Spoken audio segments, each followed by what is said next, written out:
Tapi pada perkataan ini, kata Al-Qummi, ulama tafsir Syiah, dalam nama kita tafsir Al-Qummi, apa dia kata?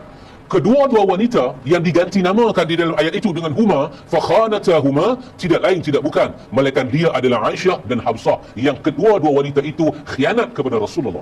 Bismillahirrahmanirrahim.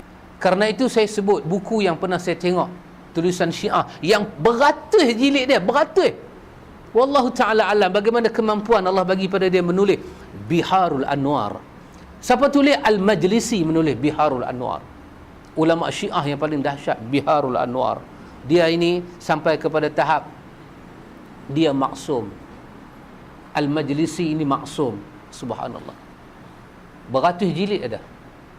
Dalam Biharul Anwar itu dia menyebut tentang hari matinya Umar itu nama dia Yaumul Barakah, hari keberkahan, hari rahmat Allah turun, hari matinya Umar. Dan tidak ada hari selepas itu. Malaikat akan datang hari kedua, hari Mahdi keluar. Hari itulah hari yang besar balik. Subhanallah. Saya sengaja nak bagi antum dengar bagaimana pandangan dia tentang kita dulu. Sekali kita tengok satu dua perkara apa yang tak patut kita berhubung dengan Syiah.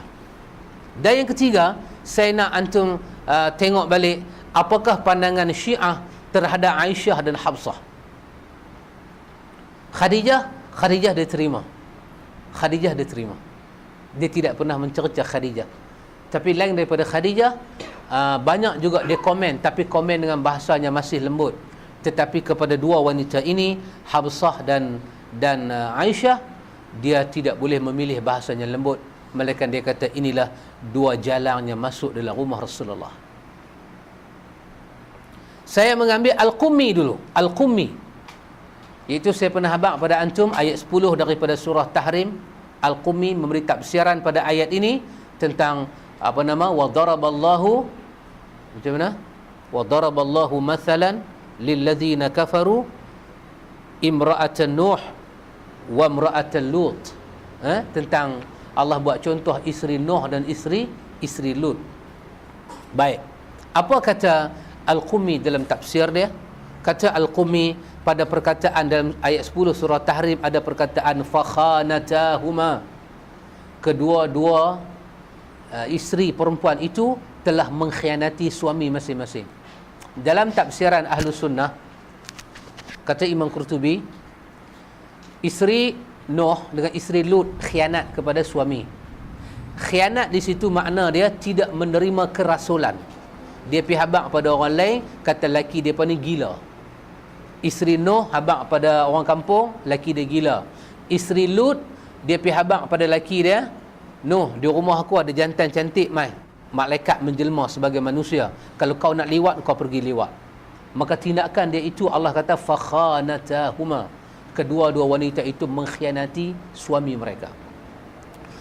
Tapi pada perkataan ini, kata Al-Qummi, ulama tafsir Syiah, dalam nama kita tafsir Al-Qummi. Apa dia kata?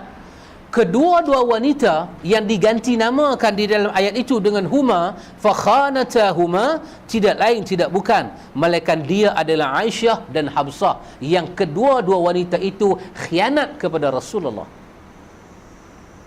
Kata Al-Majlisi dalam Biharul Anwar, disebut kitab besar dia Biharul Anwar. Di Malaysia mula dah jual. Di Malaysia telah dijual Biharul Anwar dalam bahasa Arab.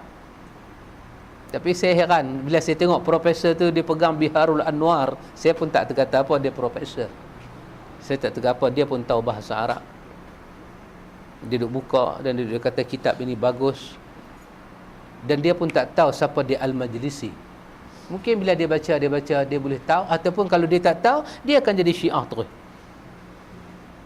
Tidak ada orang membaca Biharul Anwar melainkan dia akan terpedaya kerana sastranya, bahasa dia, imbuhan katanya, pronounnya dia guna.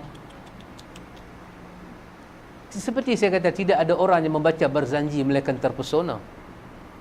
Kalau kita bukan tahu bahasa Arab pun, tapi dia punya lenggok bayati dia, sekotak rokok habis tak sedap, ganti pula sekotak bayati dengan nahwan, menyebabkan kita jadi tak ketahuan. Subhanallah. sangat bahaya. Apa kata Al-Majlisi dalam Biharul Anwar? Fakhanatahuma. Kata Al-Majlisi, Nabi SAW telah menyerah Aisyah kepada Ali supaya Ali tidur dengan Aisyah ganti Nabi. Inilah nilai Aisyah, isteri Ummahatul Mukminin. Di satu pihak dia angkat Ali, di satu pihak dia kata Ali tidur dengan Aisyah. Dan tidur tu pula apa kata Majlisi? Aisyah tidur tengah, Nabi tidur kanan, Ali tidur kiri.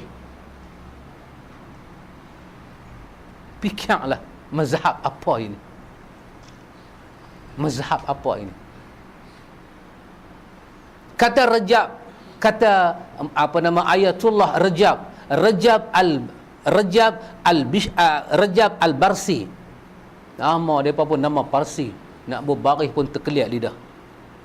Rajab Al-Barsi, apa kata dia? Surah At-Tahrim itu benar-benar mendedahkan Aisyah memang berzina, dan hasil daripada zina dia dapat 40 dinar. Lalu wang haram itu dia beri kepada semua orang yang membenci Ali. Siapa benci Ali dapat wang haram 40 dinar. Itu wang dinar dia dapat kerana menyerahkan diri dia kepada si fulan. Itulah perkataan ini, orang ini yang cakap lagu ni. Apa martabat dia? Ayatullah Rajab Al-Barsi. Inilah mazhab Syiah. Kata dia, tengok, dia menterjemahkan ayat 6 surah Al-Ahzab. Iaitu dalam ayat 6 surah Al-Ahzab Allah berfirman, An-Nabiyyu awla bil mu'minin min anfusihim wa azwajuhu ummahatul mu'minin wa azwajuhu ummahatukum. Allah kata Nabi itu lebih aula kepada orang beriman daripada nyawa mereka, dan isteri-isteri Nabi itu ummahatuhum, adalah ibu-ibu kepada orang beriman. Kita kena sayang Nabi lebih daripada segala. Isteri Nabi adalah mak kita. Al-Majlisi dalam Biharul Anwar dia kata apa? Dia kata bila turun ayat ini, Talhah, sahabat Nabi kan Talhah, bila turun ayat ini, Talhah, muka Talhah jadi merah padam. Apa kata Talhah? Dia boleh menikah dengan perempuan kita, manakala kita tidak boleh menikah dengan perempuan dia. Talhah kata kat Nabi begitu. Tunggulah pada hari matinya Muhammad ini, akan kami goyangkan katil dengan isteri-isterinya. Subhanallah. Itulah martabat isteri Nabi dekat kaum Syiah, terutama dalam Biharul Anwar oleh Al-Majlisi ini. Itulah nilai dia. Nilai dia dekat kita, nilai kita kepada dia. Subhanallah. Subhanallah.